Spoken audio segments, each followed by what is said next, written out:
mot de conclusion, si vous permettez. Remercier tous les intervenants. Rappeler qu'on a essayé de vous montrer au quotidien, ce qui se faisait, au quotidien comment le titre de ce l'éthique était l'éthique en acte, et c'est les actes qui sont faits. Et je voudrais simplement laisser maintenant rapidement la parole à Emmanuel Hirsch et à Madame Dufour pour quelques mots de conclusion. Toujours à l'autorité des derniers mots. Je vais juste vous lire le petit message de la directrice générale de l'assistance publique, Hôpitaux de Paris, qui n'a pas pu se rendre à cette réunion, mais qui viendra à d'autres réunions. Mais avant de lire ce message, je voulais juste qu'on réfléchisse sur un des éléments qui vient d'être abordé. La vraie question éthique, c'est que faire d'un savoir dont on ne peut rien faire. Et donc c'est vraiment la question de la connaissance. On n'a pas attendu aujourd'hui pour se la poser. Puisqu'on peut lire dans la Bible toute la complexité déjà de qu'est-ce que c'est connaître, surtout si on n'a pas la possibilité de prendre une initiative avec ce qu'on sait. Et la vraie question, c'est la maîtrise. Et il y a eu tout un ensemble d'études qui ont été faites lorsqu'il y a eu en 85 les tests pour le VIH, les LISA, pour savoir à un moment donné s'il valait mieux plutôt savoir que de ne pas savoir, parce que quand on ne sait pas alors qu'on pressent, enfin je veux dire, il y a un moment donné où on veut reprendre une certaine autorité sur soi, c'est tout le débat qui a été évoqué sur le principe d'autonomie, même si à ce moment-là on devient vraiment très dépendant de la connaissance, qui est quelquefois une fatalité d'une certaine façon. Donc je pense que c'est un sujet qu'on doit aborder pour voir de quelle manière, face à une maladie comme la maladie d'Alzheimer, probablement que notre réflexion éthique doit se poser sur la question de la liberté. C'est-à-dire comment trouver de la liberté, aussi bien dans la relation entre le professionnel et la personne malade, qui ne doit pas être uniquement assujettie à des normes ou à des critères médicaux. Donc comment trouver de la liberté, comment trouver de la liberté face à la logique de l'enfermement, enfin je veux dire, ou de l'exil dans la maladie. Je crois que c'est des questions extrêmement précises, parce que ça renvoie au concept lévinassien de la souffrance, c'est quand il n'y a plus d'issue. Et c'est vrai que moi, ce qui m'a plu, est vraiment un hommage à ce tour de table spontané, et on reprendra ces éléments d'une manière plus approfondie, c'est qu'il y a du débat, il y a la circulation de la parole, il y a une circulation de questionnement. Tous les gens ne sont pas en capacité d'assumer des questionnements aussi forts, c'est des questionnements quand même redoutables, parce que c'est des questionnements qui nous mettent tous en cause dans nos impuissances, aujourd'hui. Donc c'est des véritables défis. Et je trouve que c'est extraordinairement rassurant dans une société que de dire qu'aujourd'hui encore, ces questions peuvent se poser, alors que c'est pas dit que demain on puisse encore se poser ces questions en disant attendez, il n'y a plus le temps, il n'y a pas les moyens de se poser ces questions-là, parce que c'est quand même des questions de pays relativement luxueux, si on veut. Il faut dire les choses, cette question. On peut se permettre cette sophistication, on peut se permettre Sainte-Périne comme institution, parce qu'il y a des moyens encore, même si on critique toutes les limitations. Non mais, il n'est pas évident quand on voit l'évolution du débat sur la dépendance, en tous les cas les éléments qu'on a mis comme présupposés du débat, il n'est pas évident que ce soit aussi recevable que ça, donc il y a un travail de vigilance à avoir par rapport à ça.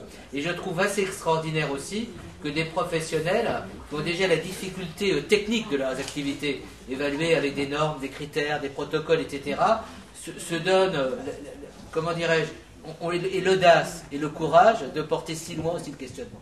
Et je trouve que ce que vous avez dit, nous on est vraiment sensibles, on l'a entendu ce matin aussi dans l'EHPAD, c'est des professionnels qui ont une vraie technicité, mais qui sont à main nue par rapport à ces points-là. Donc je voulais rendre vraiment hommage à Mme Bochet, à Nicole Bochet, parce que quand on voit ce qu'est, et nous on a un modèle historique à l'espace éthique que tout le monde connaît, c'est Catherine Olivet.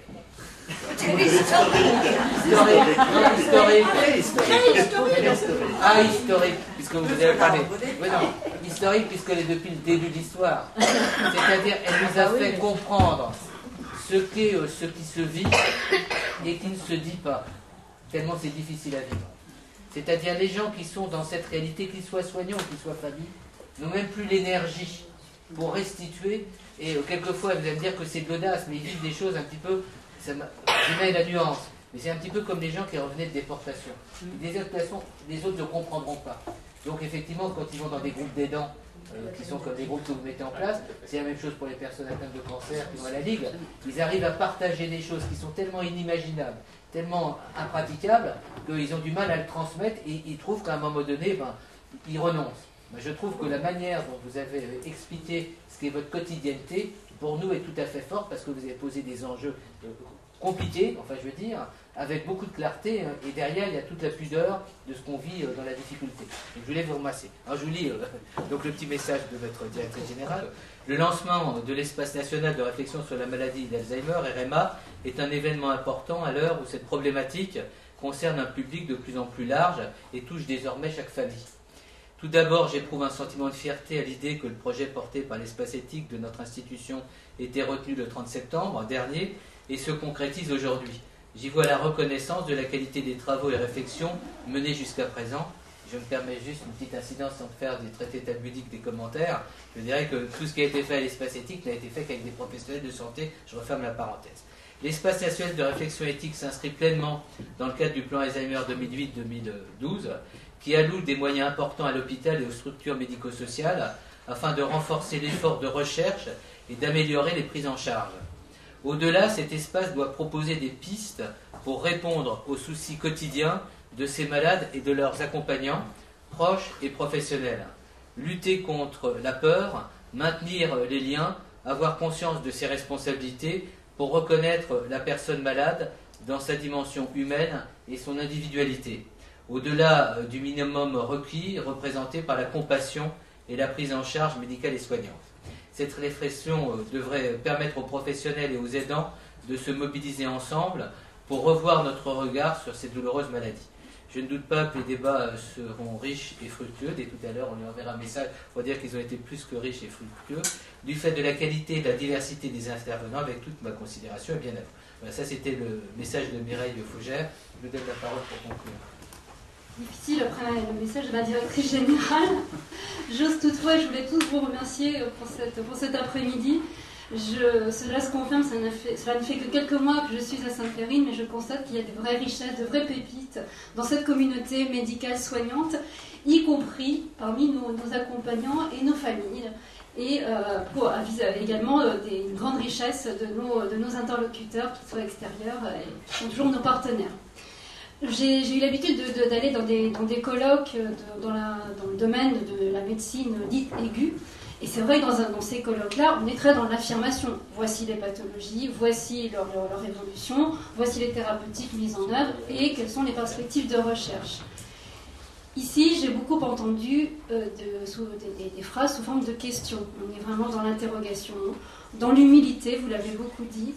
Et vraiment, on comprend à travers ces échanges aujourd'hui que la gériatrie, c'est bien plus qu'une discipline scientifique. C'est une discipline scientifique, mais au-delà, c'est toute une démarche humaine. Et ça, vraiment, j'ai encore mieux compris cet après-midi. Et moi aussi, avec vous, je formule le vœu que tout ce temps de la réflexion, ce temps du questionnement, puisse être un jour reconnu de manière plus significative dans nos modes de financement. C'est mon vœu le plus cher. Merci.